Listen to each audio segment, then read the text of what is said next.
கைவிட்ட அம்மா ஒரு வீடு தேடி வந்தாலோ கடைக்கு வந்தாலோ உங்கள்கிட்ட இருந்தால் கொடுங்க.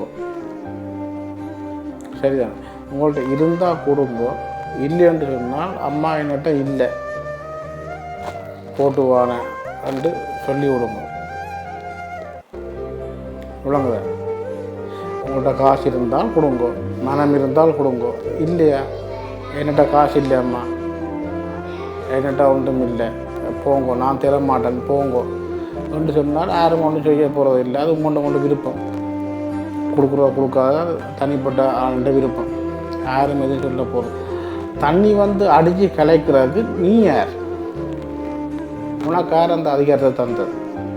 ஒரு அம்மா வீடு தேடி வந்தால் என்கிட்ட காசு இல்லையம்மா, நாளைக்கு வானே என்று சொல்லி நீங்கள் விடலாம். இல்லாட்டி கொடுக்குற மனம் இல்லைன்னா நான் தரமாட்டேன் நீ போனேன்னு சொல்லி விடலாம். விடங்க. தண்ணி அடிக்கிறதுக்கு உங்களுக்கு எல்லாம் யார் அந்த அதிகாரத்தை? கேட்குறக்கு ஆக்கள் போட்டு செய்கிறீங்களா? இல்லாட்டி நீங்கள் சட்டங்கள் ஒன்றும் செய்யாமல் போட்டு செய்கிறீங்களா? இங்கெல்லாம் மனுஷப்புற போல, நீங்கள் எல்லாம் மனிதப்புற போல.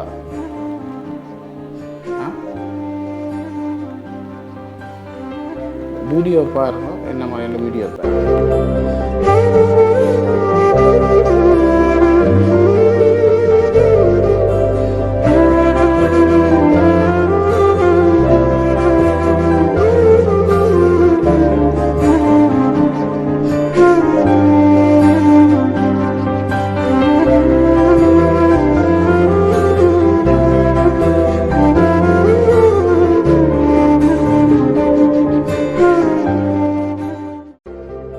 இது நடந்திருக்கும் ஒன்று இந்தியா, இல்லாட்டி ஸ்ரீலங்கா.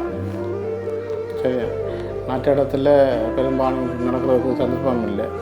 ஒரு இந்தியாவுக்கும் இல்லாட்டி ஸ்ரீலங்கா இருக்கும். என்ன ஒரு அநியமான செயல்கள்! மனுஷ புறப்படாப்பா. நீங்கள் அனர்த்தமெல்லாம் ஏன் வருது? இந்த ஒல்ல அனர்த்தம், சுனாமி எல்லாம் என்னத்துக்கு வருது? உங்களை மாதிரி மனுஷன் இந்த பூமியில் வாழ்கிறவடையெல்லாம் வருது.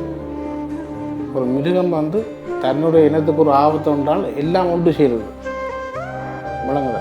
சிங்கம் புலி எல்லாம் பசி வந்தால் வேறொரு மிருகத்தை தான் வேட்டையாடும், தங்கண்ட இனத்தை வேட்டையாடாது. புலியை பிடிச்சி தின்னாது, சிங்கத்தை பிடிச்சி தின்னாது. விளங்குதா? மற்ற மிருகம் எல்லாம் ஏதோ ஒரு தன்னை இனத்துக்கு ஒரு ஆபத்தாண்டால் எல்லாம் சேர்ந்து வந்து அதை காப்பாற்றும். ஆனால் மனுஷ பிறப்பு அப்படி இல்லை. உலகத்தில் ஒரு கொடியொரு மிருகத்தில் அப்படி இல்லை. அது கொடியொரு இனம்னு சொன்னால் அது எங்கள்கிட்ட மனுஷ இனம் தான். இந்த வீடியோ பாருங்கள்.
மனுஷருக்கும் மிருகத்துக்கும் உள்ள வித்தியாசம் என்னென்ற பாருங்க, பார்த்து போட்டு நீங்களே சிந்திங்க.